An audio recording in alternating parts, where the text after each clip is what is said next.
ඉතින් පින්වතුනි එදා ඒ කාලේ අද වගේ මේ විහාරාධිපති හිමිවරු කියලා ලියාගත් එකක් තිබුණේ නැහැ මේ සුද්දා ගිල්ලෝපු යමක්නේ තාමත් ගලව ගන්න බැරුව මේ අපි ඉන්නේ.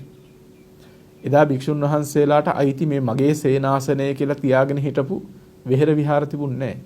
පෞද්ගලිකව ස්වාමින් වහන්සේලාට වැඩ ඉන්න කියලා ආරාධනා කරලා පූජා කරපු තැන් තිබුණා.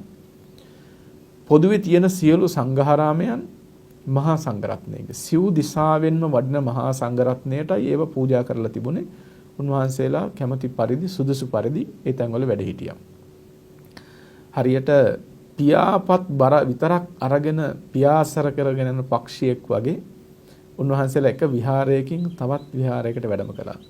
ගෙනියන්න කියලා, එල්ලගෙන යන්න කියලා, පොදි බැඳගෙන යන්න කියලා උන්වහන්සේලාට දේවල් තිබුණේ නැහැ. කොයිතරම් උත්තරීතර උපශාන්ත චර්යාවක්ද කියලා හිතනවා. ඒ පැරණි ශාසන චර්යා ධර්මයන් හිතලා බලනකොට අපිට අදටත් ඒ தত্ত্বය ඇති කරගන්න පුළුවන් නම් මොනතරම්නම් භාග්යයක්ද.